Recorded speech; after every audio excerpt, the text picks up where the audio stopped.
오늘의 하나님의 말씀 창세기 29장 31절에서 30장 24절까지 말씀이 되겠습니다. 제가 여러분 앞에 낭독합니다. 여호와께서 레아가 사랑받지 못함을 보시고 그의 태를 여셨으나 라헬은 자녀가 없었더라. 레아가 임신하여 아들을 낳고 그 이름을 루벤이라 하여 이르되 여호와께서 나의 괴로움을 돌보셨으니 이제는 내 남편이 나를 사랑하리로다 하였더라. 그가 다시 임신하여 아들을 낳고 이르되 여호와께서 내가 사랑받지 못함을 들으셨으므로 내게 이 아들도 주셨도다 하고 그의 이름을 시몬이라 하였으며 그가 또 임신하여 아들을 낳고 이르되 내가 그에게 새 아들을 낳았으니 내 남편이 지금부터 나와 연합하리로다 하고 그의 이름을 레이라 하였으며 그가 또 임신하여 아들을 낳고 이르되 내가 이제는 여호와를 찬송하리로다 하고 이로 말미암아 그가 그의 이름을 유다라 하였고 그의 출산이 멈추었더라. 라헬이 자기가 야곱에게서 아들을 낳지 못함을 보고 그의 언니를 시기하여 야곱에게 이르되 내게 자식을 낳게 하라. 그렇지 아니하면 내가 죽겠노라. 야곱이 라헬에게 성을 내어 이르되 그대를 임신하지 못하게 하시는 이는 하나님이시니 내가 하나님을 대신하겠느냐? 라헬이 이르되 내 여종 비라에게로 들어가라. 그가 아들을 낳아 내 무릎에 두리니 그러면 나도 그로 말미암아 자식을 얻겠노라 하고 그의 시녀 비라를 남편에게 아내로 주매 야곱이 그에게로 들어갔더니 비라가 임신하여 야곱에게 아들을 낳은지라.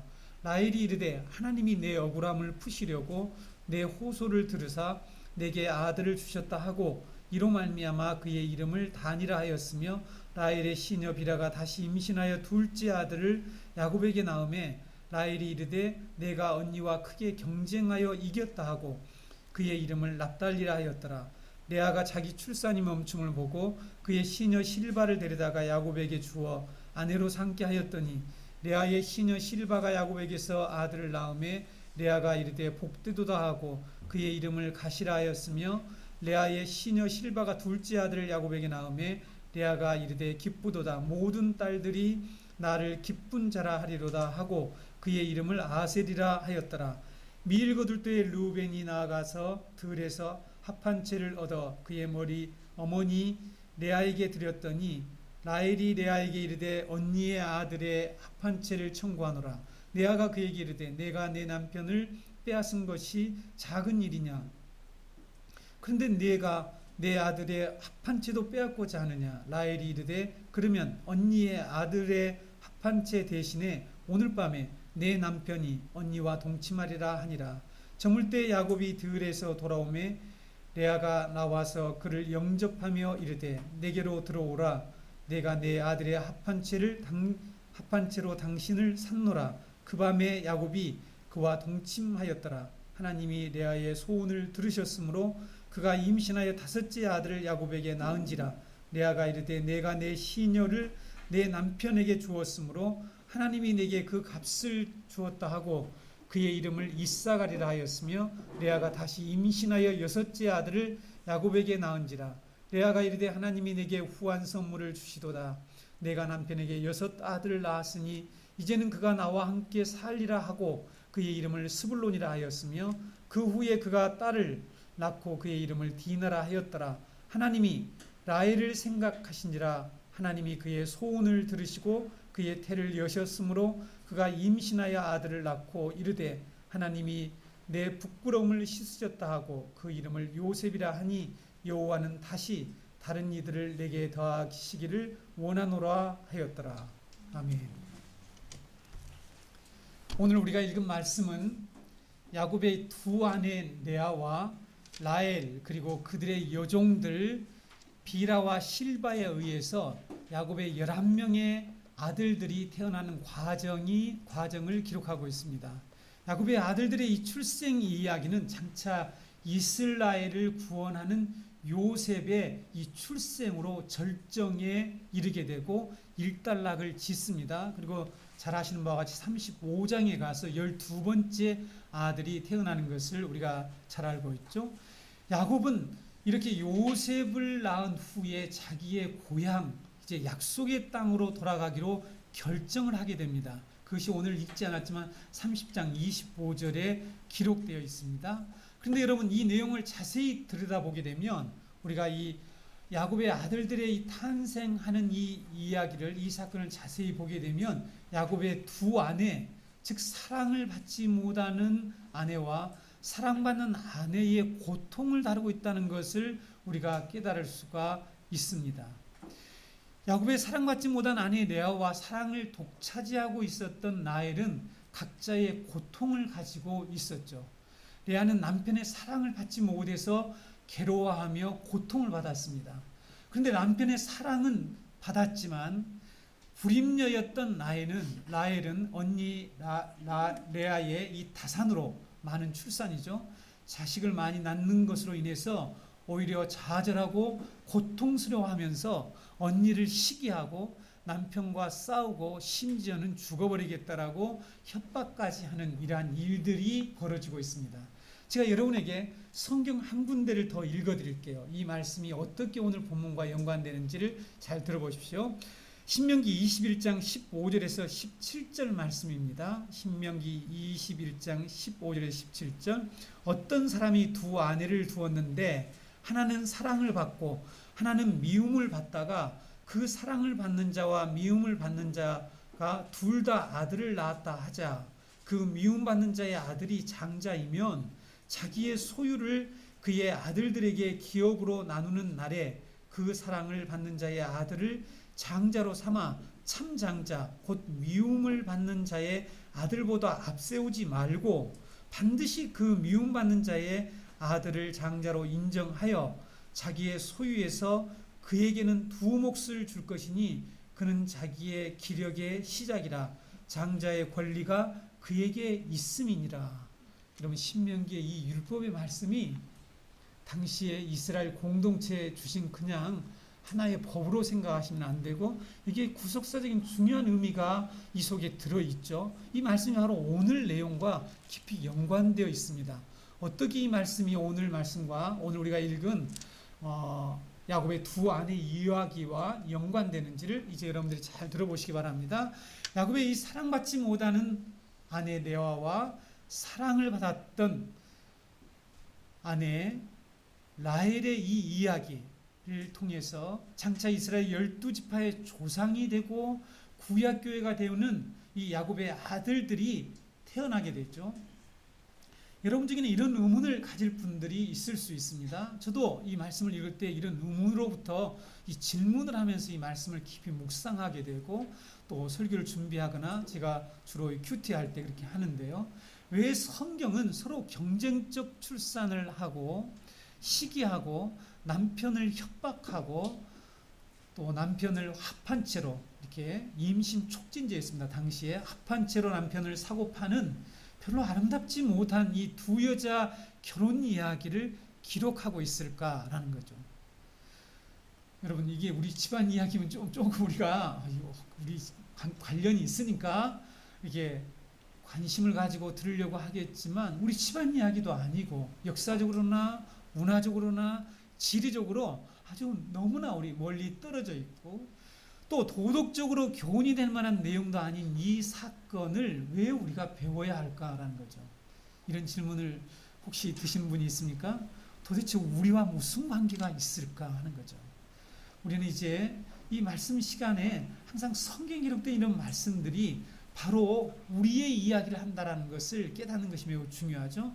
우리가 이 사건을 배우는 중요한 이유는 바로 이 이야기는 우리들의 구원 이야기이기 때문이라는 것입니다. 이 이야기 속에는 하나님의 놀라운 구원의 이야기, 하나님의 사랑과 하나님의 은혜와 이 은혜로운 복음이 담겨져 있기 때문에 우리와 관계가 있고 우리는 그래서 야곱의 이 두 아내의 이야기를 분명히 알아야만이 이 복음이 무엇인지를 깨달을 수 있고 복음의 그 풍성한 은혜, 복음 속에 담겨있는 하나님의 그 은혜와 사랑, 우리가 흔히 말로만 하는 게 아니라 그 은혜가 무엇인지 그 사랑을 깨달을 수가 있다는 것입니다. 그래서 먼저 야곱의 사랑을 받지 못한 아내 레아의 이야기를 우리가 같이 살펴보겠습니다. 레아는 야곱의 첫 번째 아내였죠. 사랑을 받지 못함으로써 고통스러워하는 그런 삶을 살았습니다. 결혼을 했는데 말이죠. 본문 31절 33절에 보게 되면 레아가 사랑받지 못했다라는 표현이 두 번 나오죠. 31절과 33절입니다.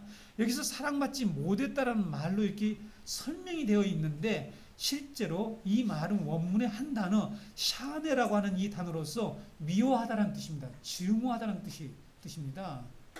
사랑받지 못했다는 거하고 여러분 미워하다라는 말하고는 좀 어감이 좀 다르잖아요. 사랑이 어느 정도 조금은 받았다 이런 의미가 이 우리 성경에 들어있는데 실제 원문은 그렇지 않습니다. 미워했다는 것이죠. 야곱은 라헬은 사랑하고 레아는 미워했다는 것입니다. 두 아내가 있는데 31절 말씀에 물론 미워한 이유를 가만히 생각해 보세요. 자기 장인어른이 속였기 때문에 얼마나 미웠겠어요. 그렇죠? 원치도 않는 아내를 준 거야. 그러니까 미워할 수밖에 없죠. 사랑이 갈 수가 없겠죠. 물론 그런 배경 우리가 짐작해 볼 수 있겠고요. 31절 말씀에서 하나님은 레아가 야곱의 미움을 받는 것을 보시고 사랑을 받지 못함을 보시고 그랬는데 정확히 번역은 뭐라고요? 미움을 받는 것을 보셨다는 것입니다. 그리고 그녀에게 잉태하게 해 주셨다라고 말씀하고 있죠. 33절에서는 미움받는 것을 들으시고 사랑받지 못하는 것을 들으시고 그랬습니다. 미움받지 못하는 것을 들으시고 아들을 낳게 해주셨는데 그 아들 이름이 시몬이었다라고 기록하고 있죠. 남편으로부터 사랑을 받지 못한 레아가 얼마나 고통스러운 삶을 살았든지 이 첫 번째 아들 르우벤을 낳고는 이런 고백을 하게 되죠. 32절에 여호와께서 나의 괴로움을 돌보셨으니 이제는 내 남편이 나를 사랑하리로다. 이런 고백을 합니다. 첫 번째 아들 낳고 여호와께서 나의 괴로움을 그러니까 자기가 지금 엄청난 괴로운 상태에 있었다는 거죠. 그것을 하나님이 보셨다는 것입니다. 기억하셨다는 것입니다. 관심을 두셨다는 것입니다. 이렇게 고백을 했는데 여기서 여러분 이 괴로움이라는 이 단어가 매우 중요해요. 괴로움. 여자는 사랑을 받지 못하면 괴롭습니다. 아셨죠? 여자는 우리 여성은 사랑을 받음으로써 자기의 존재감과 자기의 자존감이 이렇게 살아날 수가 있어요. 남자는 무엇으로 자기의 자존감과 이런 정체성을 회복할 수 있다고요? 상정할 수 있습니까? 인정받음으로, 존중받음으로. 잘 기억하시기 바랍니다. 우리 아내 여러분, 대중인데서 남편 좀 이렇게 찐밥 먹이지 마시고 존중하세요. 예? 인정해 주시고 우리 남편 대신 우리들도 아내들을 사랑해야 됩니다. 이러면 사랑을 받지 못하는 이 여성은 괴로움입니다. 그게 고통이라는 사실이에요. 이게 그냥 끝나는 것이 아니라 여기에 이 단어가 아니라고 하는 히브리어 단어예요. 괴로움이라는 이 단어가 아니라는 이런 단어인데 고통을 말합니다. 고통이라는 단어예요. 그렇죠? 근데 여러분 이 말이 이스라엘 백성들이 애굽에서 박해를 받을 때 사용된 말과 동일한 단어라는 사실입니다. 출애굽기 3장 7절에서 8절을 보게 되면 여호와께서 이르시되 내가 애굽에 있는 내 백성의 고통을 분명히 보고 그들이 그들의 감독자로 말미암아 부르짖음을 듣고 그 근심을 알고 내가 내려가서 그들을 애굽인의 손에서 건져내고 그들을 그 땅에서 인도하여 아름답고 광대한 땅 젖과 꿀이 흐르는 땅 곧 가나안 족속과 헷 족속 아모리 족속 브리스 족속 히 족속 여부스 족속의 지방에 데려가려 하노라라는 말씀이 있습니다. 내 백성의 고통을 보았죠. 부르짖음을 들었대요. 그들의 근심을 알았다라고 하나님께서 말씀하십니다. 그래서 하나님께서 내려오셔서 애굽인의 손에서 그들을 건져내서 약속의 땅으로 지금 인도하시겠다는 거죠. 여기서 사용되는 이 고통이라는 단어를 지금 누가 사용한다고요? 네. 레아가 지금 사용하고 있는 것입니다. 나의 이 고통을 하나님이 보셨다는 것이죠. 들으셨다는 것입니다. 레아가 받은 내 사랑을 받지 못하는 것은 우리가 흔히 말하는 괴로움 수준이 아니라 고통이었습니다. 고통. 이 고통을 이스라엘이 애굽에서 받은 박해와 같은 것으로 지금 묘사를 하고 있다는 사실입니다. 레아는 남편과 함께 동침도 마음대로 할 수가 없었고 부부인데 말입니다. 같이 할 수가 없어요. 그렇죠? 오늘 성경에 3장에 뭐라고 해요? 내 남편을 내가 주겠다. 내 남편을 합한채 주면 내 남편을 주겠다. 내 남편. 내 남편뿐만 아니라 레아의 남편도 되죠. 이렇게 마음대로 함께 잠자리도 할 수 없었고 라헬의 허락을 받아야만 되는 그런 이런 부관계를 유지했었죠. 견제를 받는 견제를. 그리고 멸시를 받았습니다. 레아의 큰 아들 루벤이 들에 나갔다가 합한채를 발견하고, 합한채가요 꼭 사람의 모양, 우리 인삼 형태래요. 인삼 형태의 뿌리래요. 그리고 열매는 가지처럼 생긴 거래요. 그래서 이것을 발견했어요. 근데 이것이 발견하기가 쉽지 않는 그런 어떤 식물이었다고 합니다. 그래서 임신 촉진제로 이렇게 주로 사용되었다고 하는데, 이것을 발견하고 들에서 가져와서 엄마에게 주었죠. 이것을 보고 있었던 라헬이 이것을 달라고 한 거예요. 그러니까 뭐라고 합니까? 레아가 네가 남편도 빼앗은 일이 적은 일도 아닌데 이것까지 빼앗으려고 하느냐, 이렇게 이제 얘기를 했죠. 그러자 어떻게 거래를 이제 하자고 얘기를 했지 않습니까? 오늘 밤 남편 너에게 주겠다. 나 동침할 수 있도록 허락해 줄게. 그거 나에게 달라. 왜냐면 자기가 지금 임신을 하지 못하니까. 그래서 그걸 달라고 하는 이런 남편을 가지고 거래까지 하는 이런 비참한 이 삶을 살고 있었다는 거죠. 멸시를 받았단 말입니다. 오늘 여러분 30장 15절 16절에 그와 같은 내용이 기록되어 있죠. 이렇게 남편으로부터 사랑을 받지 못하고 고통 가운데 살고 있었던 레아를 여호와 하나님이 돌아보셨다는 것입니다. 그의 고통을 그리고 들으셨다는 거죠. 그리고 자식을 그에게 주셨다는 것입니다. 레아는 이렇게 하나님께서 자기에게 자식을 주시는, 자녀를 주시는 하나님을 찬양을 했습니다. 그래서 네 번째 아들 유다를 낳은 후에 찬양을 받으소서라는 뜻의 이름으로 유다라고 이름을 지었다라고 창세기 29장 35절에 기록되어 있죠. 그런데 여러분, 이렇게 사랑을 받지 못하는 아내가 낳은 유다의 후손으로 누가 오느냐 하는 것이죠. 예수 그리스도가 오셨지 않습니까? 자, 그래서 여러분 신명기 방금 21장에서 읽은 그 말씀을 잘 기억하셔야 합니다. 네, 미움받은 아내가 있었다. 사랑받는 아내가 있었단 말이죠. 근데 그 장자권을 우리가 정당하게 대우해 주라고 말씀하는, 그럼 율법을 왜 주셨을까라는 거죠.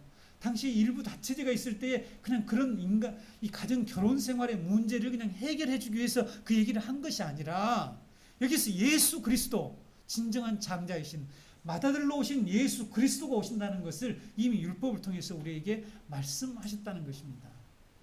우리의 구원자 되시고 신랑 되신 예수님이 바로 미움받은 아내의 이 아들인 유다의 후손으로 오셨다는 것입니다. 멸시받은 아내의 후손으로 오셨다는 사실이죠. 그리고 마치 레아와 같이 멸시받고 받으며 살아가고 있는 우리들을 구속해 주셨다는 사실이죠.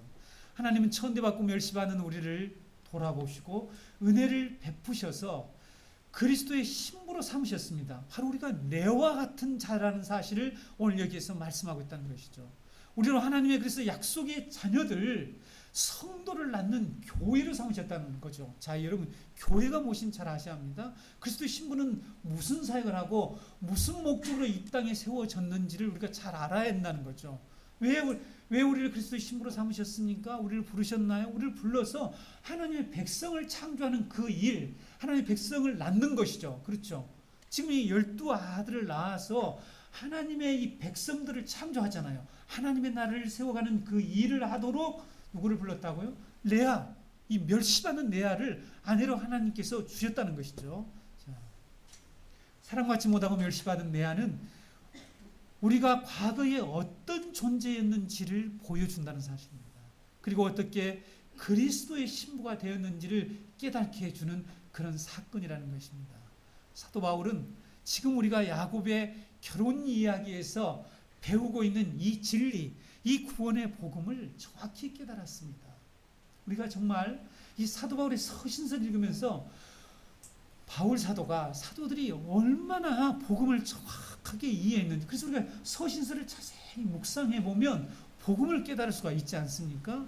사도 바울은 그 정확하게 깨달았습니다. 그래서 여러분 19장 18절에 보면 레아는 레아가 어떤 사람이었다고 나와 있습니까? 우리가 지난번에 배웠던 29장 18절입니다. 잘못했습니다. 29장 18절을 보면 레아는 시력이 약하고 라헬은 곱고 아름다웠다라는 말씀이 있죠. 그렇죠? 이게 지금 육체를 서로 비교하는 이런 내용이 나왔단 말이에요. 그렇죠? 이 말씀처럼 우리는 육체적으로 자랑할 것도 없는 자들이었습니다. 그렇죠? 네. 우리는 이 세상에서 멸시받고 천대받는 내와 같은 자들이었다는 거죠. 그런데 하나님께서 우리를 돌보셔서 우리를 택해 주셨고 우리를 사랑해 주셔서 우리로 예수 그리스도의 신부가 되게 하셨다. 우리를 구원하셨다는 것입니다. 바울은 이것을 고린도 교회에 설교를 했습니다. 여러분이 잘 아는 그 말씀인데 고린도서 1장 27절에서 31절을 보시겠습니다. 그러나 하나님께서 세상에 미련한 것들을 택하사 지혜 있는 자들을 부끄럽게 하려 하시고 세상에 약한 것들을 택하사 강한 것들을 부끄럽게 하려 하시며 하나님께서 세상에 천한 것들과 멸시받는 것들과 없는 것들을 택하사 있는 것들을 폐하려 하시나니 이는 아무 육체도 하나님 앞에서 자랑하지 못하게 하려 하심이라. 너희는 하나님으로부터 나서 그리스도 예수 안에 있고 예수는 하나님으로부터 나와서 우리에게 지혜와 의로움과 거룩함과 구원함이 되셨으니 기록된 바 자랑하는 자는 주 안에서 자랑하라 함과 같게 하려 함이라. 이런 바울 사도는 시편에 있는 말씀과 이 창세기 말씀 정확하게 이해를 하고 있었습니다. 레아는 구원받기 전에 우리의 상태라는 거죠. 우리의 모습이라는 것입니다. 레아는 애굽에서 멸시를 당하고 박해를 받으며 고통 가운데 살고 있던 출애굽 전에 이스라엘 백성들의 상태와 모습을 말하고 있는 것이죠. 동일하다는 것입니다. 그래서 이 고통이라는 단어가 똑같이 사용되었다고 말씀드렸습니다. 성도 여러분, 우리는 레아와 같이 신랑 되신 그리스도의 사랑을 받지 못하는 자들이죠. 왜 받을 수가 없습니까? 왜 받지 못했습니까? 왜 미움을 받을 수 없는 존재였습니까? 죄인들이었죠. 죄인들이었습니다. 그렇죠? 아버지가 죄를 저질러가지고 약속을 깨고 이래서 결국 미움을 받은 거예요. 그렇죠? 사랑을 받지 못하는 아내가 되어버린 것입니다. 그렇죠? 그런데 하나님이 먼저 사랑하시고 은혜를 입혀 주셔서 하나님 나라의 사역에 참여할 수 있는 그리스도의 신부인 교회로 삼았다는 사실입니다. 누구를요? 저와 여러분을, 우리를 그랬다는 사실입니다. 그래서 바울 사도는 누구도 하나님 앞에서 자랑하지 말라, 자랑을 하지 말라라고 지금 말하고 있지 않습니까? 이것을 고린도 교회에 설교했던 것입니다. 복음을 잘 알고 있었죠. 이런 구약의 내용을 잘 깨닫고 있었던 것입니다. 구약에 이 정통했던 사도 바울이 예수 그리스도를 만남과 동시에 이 복음을 깨달은 거예요. 오늘 우리는 신구약 성경을 가지고 있으면서 이런 은혜로운 복음을 깨달아야만이 우리가 과거에 어떤 존재인지 그래야만이 참으로 감사로 찬양할 수 있고 감격하면서 우리가 주님의 교회에게 맡겨진 그 사역을 할 수 있는 것이죠. 오늘날 교회들이 하나님께 받은 이 사랑을 망각해버린 것 같아요. 제가 좀 흥분을 하지 않고 이 부분은 조용히 얘기하려고 마음을 굳게 먹고 왔는데 잘 들어보시기 바랍니다. 오늘날 교회들이 하나님께 받은 이 사랑, 멸시 천대 받았던 그 자리에서 이 그리스도의 신부가 되게 해 주셨고, 그래서 하나님의 나라에 이 백성들을 세우는 이 귀중하고 막중한 사명을 감당하는 교회로 세워주셨는데,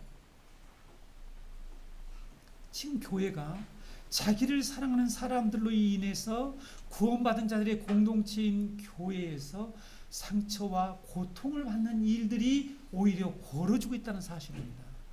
자, 지금 교회가 자신의 사회적 신분, 자신의 재력, 학벌, 자신의 미모를 은근히 드러내고 자랑하려는 이런 사람들이 생겨요.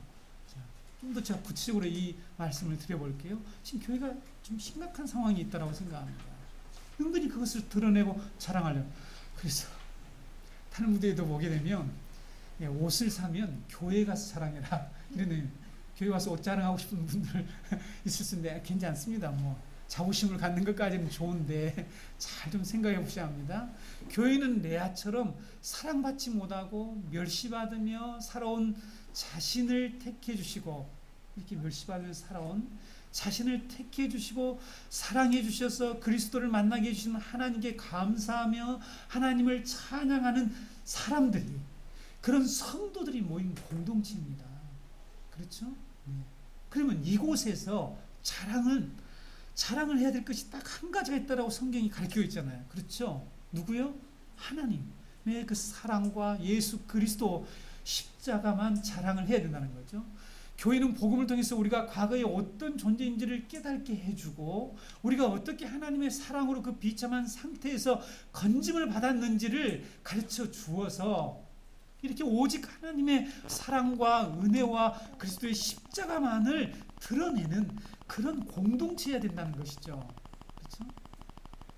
오늘날 기독교 신자들이 어떻게 하고 있습니까?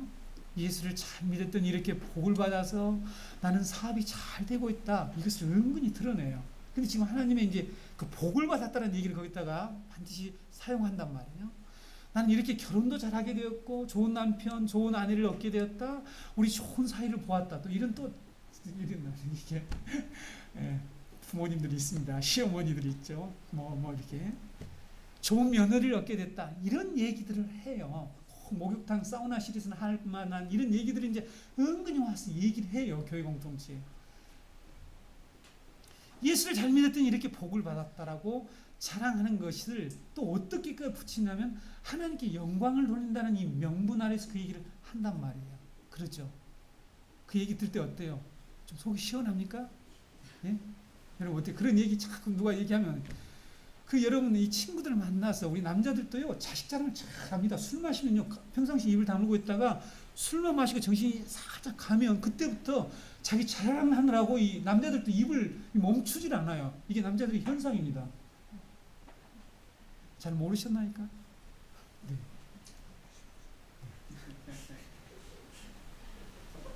이제 우리 여성들은 뭐 또 은근히 여러 가지 이제 명분을 내세워서 얘기를 하고, 뭐 이렇게 자기 자랑 안 한 척 하면서 얘기를 하는데 그게 자랑이거든.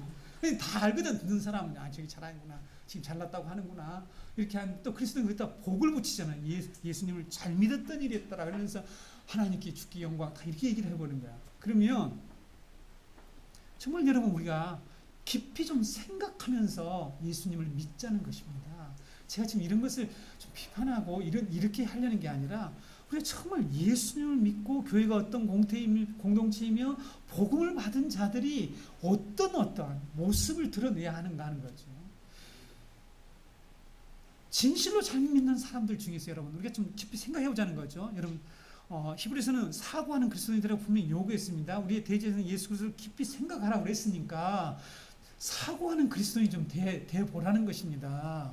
그런데 진실로 잘 믿는 사람들 중에서 이 세상에 딱 태어났는데, 딱 태어나자마자 인생을 딱 출발하려고 하는 그 단계에서부터 비천한 거야. 그런 나라에 태어났어. 그런 집안에서 태어났어요. 아무것도 없고, 공부도 제대로 할 수 없고, 변변한 직업도 가질 수가 없어. 그래서 이 사람의 삶은 평생 그렇게 가. 아무리 하나님이 그냥 로또를 뭐 갖다가 이렇게 때려주면은, 그래가지고 어떻게 좀 삶이 바뀔지 모르겠지만, 그래서 인생 전환 뭐 로또 뭐 이런 얘기 나오는데, 죄송합니다. 이런 얘기 하고 싶지 않은데, 이런 인생 단계에서부터 이렇게 출발한 사람들이 우리가 잘 살고 있는 우리나라에서도, OECD 국가에 이렇게 잘 사는 국가 속에 속하는 우리나라에도 있을 뿐만 아니라 그렇지 않는 나라에 살고 있는 사람들이 있는데, 그들 중에 예수를 잘 믿는 사람이 있습니까? 없습니까? 있단 말이에요. 그렇죠? 예수를 진실하게, 그렇죠? 자기 오늘 우리가 찬양한 것처럼 자기 목숨까지 내어놓을 만큼 헌신되고, 그런 어떤 정직하고 바른 신앙을 가진 사람들이 있단 말이에요.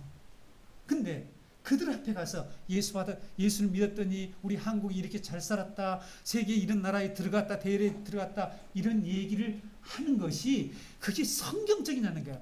그것을 자랑이라고 하는 거냐 말입니다. 그건 자랑이 아니에요. 그리스도인 자랑이 아니라는 것입니다.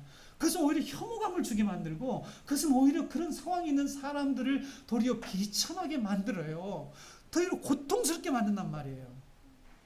그렇지 않습니까? 근데 그리스도인들이 교회에 와서 그래서 그것을 또 복이라고 얘기를 한단 말입니다. 여러분, 우리가 잘 생각하면서 예수를 믿자는 것입니다. 사도 바울은 고린도 교회에 그런 신앙관, 그렇게 세상의 것을 자랑하는 일을 멈추라고 말하면서 그리스도는 우리에게 지혜와, 그리스도만이 우리의 지혜와 의로움과 거룩함과 구원함이 되셨다. 그래서 우리는 오직 그리스도와 그분의 그 십자가만을 자랑해야 된다라고 설교를 했다는 사실이에요. 진정으로 복음을 깨달은 자들은 정말 이 야곱의 결혼 이야기에서 사랑받지 못한 레아가 하나님을 찬양하게 되는 이 이야기 속에서, 이 이야기 속에 나타나 있는, 담겨 있는 복음을 한 번이라도 들어보고 그 복음에 정말 부딪혀보고, 내 인격이 부딪혀보고, 그래서 깨닫고 그것을 믿는 성도라면, 신자라면 우리는 정말 아무것도 자랑할 것이 없는 그런 존재, 오직 하나님의 사랑과 은혜만이 자랑할 수밖에 없다라고 하는 이런 고백을 하게 되고, 그런 사람들이 모인 공동체가 교회라고 성경이 얘기하고 있다는 것입니다. 성도 여러분, 우리 교회가 레아처럼 세상에서 멸시를 당하고 고통받는 자들이 들어왔을 때, 우리들 중에 대부분 사람들은 사실 이 세상에서 별 볼 일 없으니까, 비교해 볼 때에 그런 상황이 있으니까 오히려 실감을 할 수 있겠죠. 그런데 여러분, 이런 멸시당하고 천대받고 고통당하고 이 세상에서 아무리 노력을 해도 나는 신분을 상승할 수가 없어. 그런 사람들이 정말 들어와서 하나님의 사랑을 깨닫고 느끼고 하나님의 구원이 무엇인지를 알고, 장차 천국은 이렇게 모든 사람들이 소외감이나 열등감을 느끼지 않고 잘난치 않은 사람도 없고 모두 다 한결같이 평안과 기쁨을 누리는 곳이 되겠구나. 이것이 복음이구나. 나도 그 하나님의 나라를 소망해야지. 꼭 나도 그 나라를 가야지. 나도 꼭 예수 그리스도의 부활에 참여해서 그 나라에 들어가야지 라는 이런 고백이 흘러나오도록 해야 되는데, 예수 믿으면 잘 살게 된다, 예수 복 받아 사업도 잘 된다, 이렇게 되더라, 예수 믿어봐라, 여러분, 그건 오히려 복음과 역행하는 것입니다. 그런 얘기를 해서는 안 됩니다. 하고 싶죠. 우리들은 그걸 하고 싶다는 걸, 저도 그런 욕망이 저한테 있다는 걸 잘 알고 있습니다. 근데 정말 우리가 복음을 깊이 묵상하고 깨닫고 기도하는 성도라면 그것이 얼마나 복음을 흐리게 되고 복음을 가로막는지 우리가 깨달아야 되겠죠. 이것이 구원받은 성도들의 공동체구나. 누가 와서 보고요? 세상에서 멸시받고 천대받는 사람들이 와서 보고. 오늘날 교회가 끼리끼리 공동체가 되어가고 있다는 걸 잘 알고 있습니다. 어떤 공동체에는 뭐 이렇게 하이 클래스들이 모이고, 어떤 공동체는 뭐 누가 모이고 이렇게 해서 하는데, 그건 교회가 아닙니다. 교회는 저 유아부터 저기 어른까지, 노인까지 다 있는 것을 교회고, 거기에는 어려운 사람, 뭐 세상의 모든 사람들이 다 흑인 거. 그래서 여러분, 사도 바울이 전한 복음을 보세요. 네? 자유자나 종이나 헬라인이나 유대인이나 다 그리스도 안에서 하나가 되어서 만든 공동체, 이것이 복음이 그렇게 만들었다고 하는데, 오늘날 과연 우리가 복음 받은 공동체가 교회 내에서 끼리끼리 또 하나의 파를 만들고 또 적은 파가 있고, 이런 교회들이 부지기수로 많다는 사실입니다. 저도 그 문제에 봉착했을 때 너무너무 가슴이 아팠습니다. 자기들끼리만 노는 거야. 이게 말이나 됩니까? 여러분, 절대로 교회에서는 그래서는 안 됩니다. 그렇죠? 우리 모두가 한 지체로서 공동체가 돼야 되는데, 잘 사는 사람 잘 사는 끼리 자기들 수준하고 비슷하다고 그렇게 놀고, 그것은 세상에서 하는 일이죠. 교회에서는 그래서는 안 됩니다. 근데 교회가 실제로 이런 파들이 있단 말이에요. 사도 바울에서 아볼로파 무슨 파 있었던 것이 바로 그런 연유에서 나왔다는 사실입니다. 우리 공동체, 우리가 이 교회, 지금 교회 탄생 이야기, 오늘 사실 네 번째란 말이죠. 야곱의 결혼 이야기와 이 교회 탄생 이야기 네 번째 내용인데 제가 제목을 바꿨죠.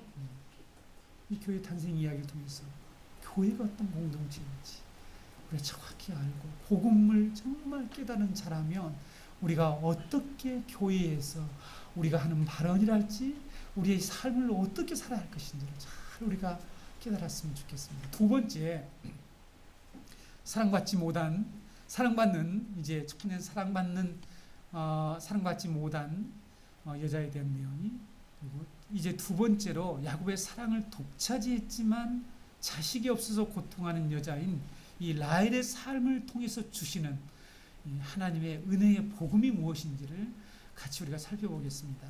본문 30장 1절에서 7절을 보면 라헬은 언니 레아가 아들을 많이 이제 낳는 것을 보고 시기를 할 뿐만 아니라 남편을 찾아가서 남편에게 삿대질을 했을 것 같아요. 당신 왜 나에게 자식을 낳게 해주지 못하냐, 이렇게 하면서 비난하고 불평을 했습니다. 거기서 끝난 게 아니라 어떻게 했습니까? 나 죽어버린다. 남편이 얼마나 놀랐겠어요. 자살해 본다는데 내가 그렇게 사랑했던 이 아내가 나 자살해 죽어버린다, 이렇게 협박까지 했다라고 기록하고 있죠. 그래서 어떻게 대안으로 자신의 여종 비라를 야곱에게 두어서 두 명의 아들을 낳았다는 내용이 기록되어 있습니다. 그리고 22절, 23절에 이 라헬에 관련된 내용이 또 나오는데, 이런 라헬을 하나님께서 기억을 해 주셔서 라헬에게 자식을 낳게 해주셨는데 그가 바로 누굽니까? 장차 이스라엘을 구원하게 되는 요셉이라는 사실이죠. 그렇죠? 네. 그리고 여러분, 이 라헬이 다시 한번 등장을 합니다. 물론 중간에 이름이 나오는 것을 저도 잘 알고 있습니다만은, 라헬이 다시 한번 언제 등장하냐면 35장에서 라헬이 베델에서 떠나서 이제 약속의 땅으로 이렇게 가는 과정에서 12번째 아들 누굽니까? 베냐민을 낳다가 난산으로 죽게 됩니다. 그렇죠? 그래서 여기서 라헬이 마지막으로 다시 한번 등장을 하는 것을 볼 수가 있단 말이죠. 그래서 우리가 이 라헬에 대해서 창세기 기사를 표면적으로만, 이 문자적으로만, 사건적으로만 그냥 보게 되면 자식을 낳지 못해 언니 레아와 출산 경쟁을 벌이는 여자, 언니를 시기하는 여자, 누구 노래에서 뭐 하는 여자, 이런 거 나오던데 좀 그런 것 같으네요. 네. 자식을 못 낳는 이유로 남편을 비난하는 여자, 협박하는 여자, 그리고 요셉을 낳고 둘째 베냐민을 낳다가 난산으로 죽게 되는 한 여인의 어떤 기구한 운명을 그리는 것처럼 사랑을 받는데 고통을 당하는 여자, 이렇게 지금 보인단 말이죠. 이것이 물론 표면에 나타난 그런 내용입니다. 그래서 여러분, 라헬의 삶을 통해서 하나님께서 우리에게 어떤 말씀을 하시는지 사실 우리가 깨닫기가 쉽지를 않아요. 그런데 라헬의 생애가 어떤 구속사적 의미를 담고 있는지, 라헬의 삶에 어떤 하나님의 은혜의 복음이 들어있는지 알려주는 중요한 말씀이 있습니다. 그 말씀이 바로 예레미야 3장 15절 말씀이에요. 예레미야 31장입니다. 31장 15절, 여호와께서 이와 같이 말씀하시니라. 라마에서 슬퍼하며 통곡하는 소리가 들리니 라헬이 그 자식 때문에 애곡하는 것이라. 그가 자식이 없어서 위로받기를 거절하는도다. 예레미야서의 이 말씀은 어떤 배경에서 나왔습니까? 우리가 예레미야 성경 기관에서 다 배웠듯이 이스라엘이 아시리아와 지금 바벨론의 포로로 잡혀가는 이 비극적 상황에 대한 슬픔을 반영하고 있는 그런 말씀입니다. 물론 이 전후 말씀에는 하나님의 놀라운 이 새 언약이 선포되고 이스라엘의 회복하는 말씀이 있어요. 근데 그 중심에 이런 내용이 있단 말이죠. 유대인들의 어머니들은요, 자신의 아들들이 지금 이 포로로 잡혀가고 전쟁에 나가서 죽고 포로로 이 잡혀가는 것을 바라보면서 통곡을 했습니다. 여러분, 예레미야에서 배웠죠? 어떻게 이 자녀들이 죽었는지. 그렇죠? 네. 그런데 하나님은 라헬이 라마에서 슬퍼하며 통곡했다라고 예레미야를 통해서 지금 이스라엘 백성들에게 이 말씀을 선포하도록 하셨어요. 그런데 여러분 성경을 눈 씻고 봐도 라헬이 라마에서 자식 때문에 이 통곡하고 슬퍼하며 애고한 적이 보이질 없어요. 그런 내용이 나오질 않아요. 라마는 라헬의 무덤이 있는 곳입니다. 창세기 35장 16절 17절에 보면 라헬이 베냐민을 낳다가 죽었다고 그랬잖아요. 그래서 에브랏 곧 베들레헴의 길에 장사를 지냈다는 이런 내용이 나옵니다. 그곳에 라헬의 묘가 있다라고 기록하고 있죠. 근데 라헬이 묻혀 있는 곳이 바로 이 라마입니다. 예루살렘 북쪽에서 약 9km 정도 지점에 위치하고 있는 도시가 라마예요. 라마라는 도시입니다. 라마가 나중에 여러분 찾아보시면 라마에서 누가 다 나옵니다만 여기서는 좀 빼고요. 이스라엘 백성들이 포로로 잡혀갈 때에 이곳을 지나가게 됐습니다. 지나서 어디로 잡혀가냐면 아시리아나 이 바벨론으로 포로로 끌려가는 그 길목이 라마예요. 라마. 나중에 우리가 배우겠지만 왜 레아는 어디다가 장사 지냅니까? 네, 막벨라 굴에 장사 지내요. 제가 지난번에 막벨라 굴의 중요한 의미를 말씀드렸습니다. 왜 사라가 거기에 장사 지냈는지, 대대로 그 족장들의 아내와 족장들이 거기에 묻히게 되었는지. 그런데요, 이 사랑받던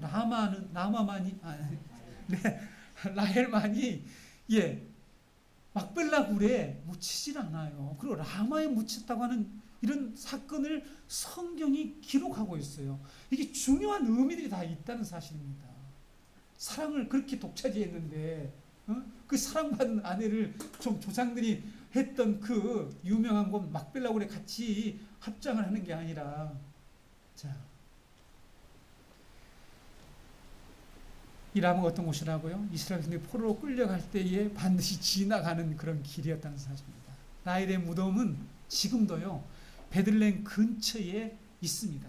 베들레헴 근처에 있는데, 물론 이 역사적인 고고학적인 같이 여러 반론도 있고 하지만 여기는요 지금 아주 삼엄한 경비를 쓰고요, 주변에 오늘은 제가 사실은 그 사진들을 다 보여드리려고 했는데요, 삼엄한 경비를 쓰고 아주 방어벽을 철저하게 쳐놨습니다. 여기는 현재 지금 누가 지배하고 있냐면 팔레스타인들이 지배하고 있어요. 유대교의 가장 중요한 성지 중에 하나입니다. 팔레스타인들도 마찬가지고, 그래서 모슬렘들도 중요한 성지로 여기고 있고, 기독교인들도 여기를 가보고 싶어서 안달이 나는 그런 곳이에요. 그렇죠? 근데 쉽게 갈 수가 없는 그런 곳입니다. 라헬의 무덤은 이 팔레스타인 사람들이, 이 유대인들이죠, 이스라엘 사람들이 임신이나 출산을 위해서 이 유대인들 여인들이 자주 찾아가서 기도하는 곳이에요. 네. 성황당처럼 얘기 못 나면 가서 자꾸 얘기 낳게 해달라고, 라헬 얘기 못 낳다거나 그래서 그런 것 같아요. 더 이 라헬의 무덤에 중요한 것은 유대인들이요 성전 파괴 일이 있어요. 우리의 달로 말하면 7, 9월인데 7월달 7, 8월인데 이 티샤 부아브라고 합니다. 무슨 날이라고요? 성전 파괴일. 그러니까 아부월 9월이에요. 아부월. 유대 원력으로 아부월 9일이 성전 파괴일인데, 이 성전 파괴일이 되면 라헬의 무덤으로 몰려와서요 유대인들이 아주 통곡하는 그런 날입니다. 이것이 바로 이 라헬의 무덤이 아주 중요한 성지로 여기는 그런 이유 중에 하나입니다. 우리가 이 말씀을 이해하려면, 자, 라헬이 통과한 이 말씀을 이해하려면 라헬이 이스라엘 백성들에게, 그리고 하나님께서 왜 포로로 잡혀가는 당시에 예레미야를 통해서 이 말씀을 하셨는지, 이 말씀을 이해하려면 라헬이 이스라엘 백성들에게 어떤 존재인지를 알아야 합니다. 여러분, 라헬은 남북 왕조, 이스라엘이 분열 왕국이 되었죠. 네, 남북 왕조의 이스라엘 백성들에게 사랑받는 국모였습니다. 국모가 뭔지 아시죠? 이 나라의 어머니, 이 국모였다는 거죠. 라헬은 이스라엘 모든 백성들이 어머니라고 부르는 이 어머니로 상징되었습니다. 왜 그런지 아세요? 라헬은 요셉과 베냐민의 두 아들을 낳았죠. 요셉과 베냐민 두 아들을 낳았지 않습니까? 그리고 요셉은 또 두 아들을 낳았는데 누굽니까? 네, 에브라임과 므낫세란 말이에요. 이스라엘의 분열 왕국이 되었을 때 북왕국의 대표적인 지파가 무슨 지파? 에브라임 지파란 말이에요.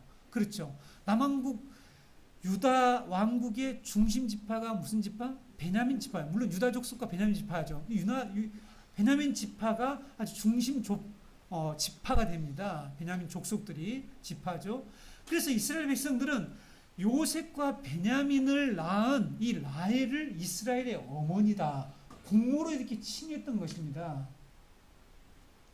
그래서 라헬은 남북 왕조가 모두 포로가 되어서 잡혀가고 자식들이 죽는 것을 보고는 이스라엘을 이 대표하는 어머니로서 무덤 속에서, 자 보세요, 무덤 속에서, 이 라마에 있는 무덤 속에서 슬퍼하며 통곡을 했는데 그 사실을 누구만 알았냐면 하나님만 아신 거예요. 하나님만. 이해가 됐어요? 이게 역사 가운데 없는데 하나님만이, 이미 라헬은 살아있지 않죠. 이 포로로 잡혀갈 때 살아있지 않지 않습니까? 죽었죠. 하나님만이 그 소리를 들으셨다는 거예요. 들으시고 지금 너희의 공모가 이렇게 울고 있다, 슬퍼하고 있고 통곡하고 있다, 자식이 없어서 이것을 선포해라. 예레미야를 통해서 이스라엘이 이런 비극적인 상황을 전하도록 하셨다는 것입니다. 이것이 이 말씀의 배경이에요. 그런데 여러분, 이 말씀이 신약에 어떤 상황에서 다시 등장하냐면, 자, 마태가 예수님이 베들레헴에 탄생했을 때 동방박사들이 와서 유대인의 왕이 어디서 나왔냐 물었더니 헤롯이 잘 몰랐던 것 같아요. 그래서 종기들을 다 불러서 물었지 않습니까? 그랬더니 에브라다야 작은 고을 베들레헴에서 태어난다라고 하는 말씀을 들이대면서 베들레헴에서 태어납니다 했더니 동방박사들 보내면서 그 시 그때 언제 자세히 나한테 꼭 다시 알려달라 했더니 하나님께서 그들에게, 동방박사들에게 딴 길로 가, 딴 길로 가면 안 돼. 그래서 딴 길로 보냈죠. 헤롯이 아주 노발되면 화가 나가지고 우리가 잘 아시는 바와 같이 2살 이하의 모든 어린아이들을 학살을 하게 됩니다. 그렇죠? 여러분, 그 학살당한 그 부모님들이 어떻겠어요? 그렇죠? 아주 통곡하며 울었겠죠. 그래서 베들레헴 이 성이, 도시가 이 통곡의 도시가 되어버리고 말았습니다. 그것이 여러분 마태복음 2장 16절에서 18절에 기록되어 있죠. 제가 한번 읽어드릴게요. 이 헤롯이 박사들에게 속은 줄 알고 심히 노하여 사람을 보내어 베들레헴과 그 모든 지경 안에 있는 산의 아이를 박사들에게 자세히 알아본 그때를 기준하여 2살부터 그 아래로 다 죽이니, 이에 선지자 예레미야를 통하여 말씀하신 바 라마에서 슬퍼하며 크게 통곡하는 소리가 들리니 라헬이 그 자식을 위하여 애곡하는 것이라. 그가 자식이 없으므로 위로받기를 거절하였도다 함이 이루어졌느니라. 이스라엘 백성들이 바벨론으로 포로로 잡혀가는 것을 보고 라헬이 이 무덤 속에서 통곡한 사건과 헤롯이 베들레헴의 2살 이하의 어린아이를 살해함으로 그 부모들이 통곡하는 사건을 같은 사건이라고 지금 마태가 말하고 있는 것이죠. 왜 마태는 라헬이 통곡한 사건을 그리스도가 탄생했을 때 헤롯에 의해서 사랑하는 아들들이 학살당한 사건과 같은 사건이라고 지금 말하고 있을까 하는 것이죠. 두 사건이 모두가 죄 때문에 일어났다는 것을 말하고 있는 것입니다. 죄로 인해서 이스라엘 백성들이 포로로 잡혀가게 되었죠. 그렇죠? 자식들이 죽게 되었죠. 그런데 지금 에덴 족속의 이 후손인 헤롯 왕이 베들레헴의 이 자녀들을 모두 살해했습니다. 이 살해한 사건 역시 하나님께 불순종하고 범죄한 결과로 일어난 것과 같은 사건이다 라는 것을 일단 알려주려고 해요. 상기시켜 주려고 한단 말이에요. 그런데 마태가 라헬의 통곡 사건이 베들레헴의 어린 유아들의 학살 사건에서 성취되었다라고 말한 더 중요한 목적이 있었다는 것입니다. 그 중요한 목적, 의도를 알기 위해서 우리는 다시 예레미야서로 돌아가서 라헬의 통곡 사건에 이어서 하나님께서 약속하신 말씀을 우리가 알아야 합니다. 예레미야 31장 16절 17절입니다. 아까 15절이었고요. 여호와께서 이와 같이 말씀하시니라. 내 울음소리와 내 눈물을 멈추어라. 내 일에 삭슬 받을 것인즉 그들이 그의 대적의 땅에서 돌아오리라. 여호와의 말씀이니라. 너의 장래에 소망이 있을 것이라. 너의 자녀가 자기들의 지경으로 돌아오리라. 여호와의 말씀이니라. 엄청난 소망의 약속의 말씀을 이어서 하셨어요. 그렇죠? 자, 하나님께서는 자식이 없어 통과하는 라헬에게 뭐라고 말씀하셨다고요? 내 울음소리와 눈물을 멈추거라. 이렇게 위로하셨죠. 그리고 포로로 잡혀갔던 너희의 자녀들이 다시 그들의 땅으로 지경으로 돌아오게 될 것이라고 하는 아주 소망의 약속의 말씀을 주셨습니다. 위로해 주셨죠. 죄로 인해서 하나님께 불순종함으로 말미암아 바벨론의 포로로 잡혀갔고 죄로 인해서 베들레헴의 이 어린이들이 죽임을 당했는데 이제 메시아 예수 그리스도가 오셔서 그렇죠? 누굽니까? 이 라헬의 신부인 예수 그리스도가 오셔서 지금 그들을 다시 구원해 주시겠다. 회복시켜 주실 그때가 되었다라는 것을 마태가 지금 말하고 있다는 사실입니다. 다시 여러분 오늘 본문으로 돌아가 볼까요? 사랑받는 이 신부 라헬의 고통이 무엇이었습니까? 왜 하나님은 야곱에게 베델에서 아브라함에게 하신 그 약속을 내가 이루겠다. 누구를 통해서? 아내가 있어야 되냐, 아내가. 그렇죠? 아내를 통해서 많은 자손을 주시겠다 약속을 했으면 빨리 약속의 자손을 주시면 될 텐데 왜 불임녀가 되고 이런 과정을 겪게 됐는가? 우리가 사라와 라헬을 동일시해서는 안 됩니다. 똑같이 불임녀였지만 똑같이 불임녀에다가 자기를 했지만 각각 다 다르단 말이에요. 네. 라헬이 이렇게 고통을 받아야 되는 이유, 물론 우리가 본문의 성경에서 본 것처럼 자식이 없었기 때문입니다. 라헬은 자식을 낳지 못해서 슬퍼하며 고통스러워했습니다.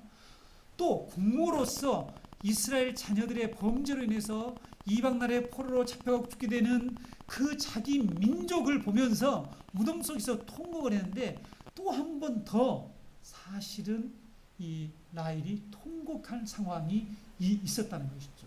물론 성경이 나와 있지 않지만 여러분 보세요. 요셉을 잃어버리는 그 상황 아시죠?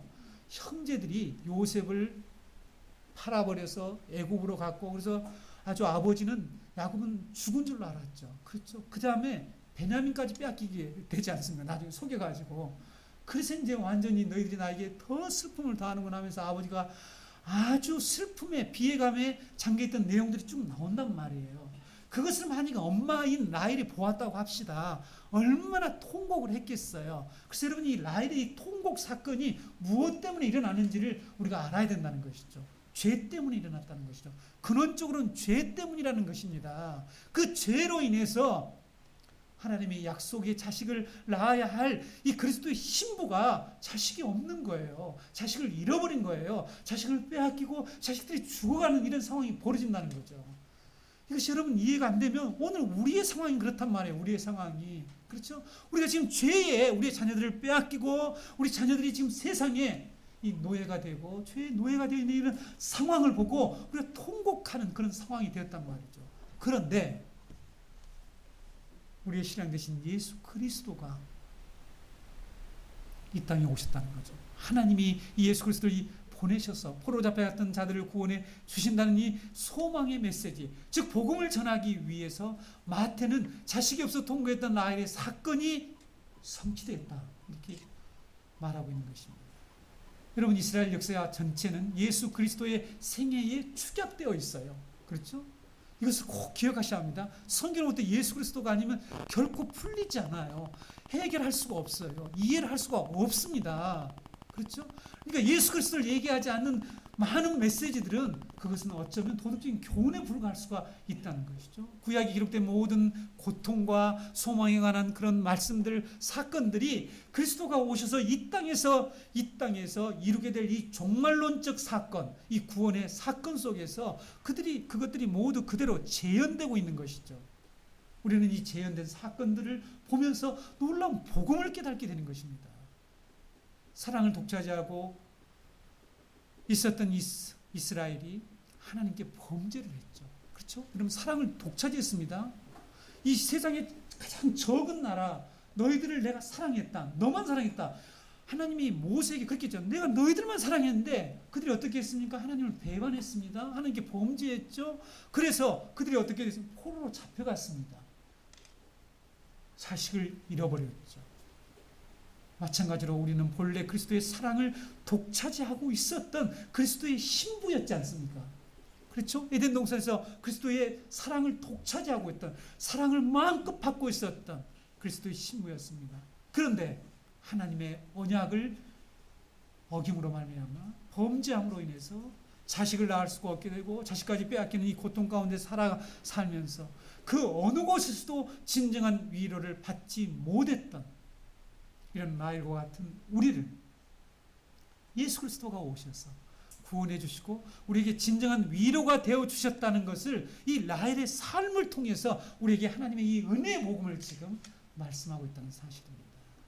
그래서 이사야 선지자는 예수 그리스도가 오셔서 우리에게 하실 구속사역 중에 이 위로의 사역, 이것을 말씀하고 있죠. 이사야 61장 1절에서 3절 말씀을 보게 되면 주 여호와의 영이 내게 내리셨으니 이는 여호와께서 내게 기름을 부으사 가난한 자에게 아름다운 소식을 전하게 하려 하심이라. 나를 보내사 마음이 상한 자를 고치며 포로된 자에게 자유를, 갇힌 자에게 노임을 선포하며 여호와의 은혜의 해와 우리 하나님의 보복의 날을 선포하며 모든 슬픈 자를 위로하되 무릇 시온에서 슬퍼하는 자에게 화관을 주어 그 죄를 대신하며 기쁨의 기름으로 그 슬픔을 대신하며 찬송의 옷으로 그 근심을 대신하시고 그들이 의의 나무 곧 여호와께서 심으신 그 영광을 나타낼 자라 일컬음을 받게 하려 하십니다.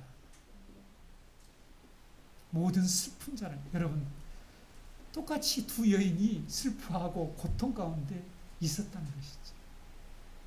바로 우리의 모습이라는 것입니다. 사랑하는 성도 여러분, 야곱의 두 아내, 사랑받지 못한 아내 레아와 사랑받은 아내 라헬은 바로 그리스도의 신부인 우리들의 모습이며 우리들의 상태며 그 가운데서 우리를 구원하는 이야기라는 사실을 우리가 오늘 배웠습니다. 그들의 생애 속에 담긴 이 복음을 진정으로 깨닫고 하나님의 은혜와 사랑, 그리스도의 십자가만을 정말 자랑하고 그래서 감사하고 감격하고 찬양하는 성도, 그런 공동체를 이루는 우리 정교회 모든 가족들이 되시기를 바랍니다.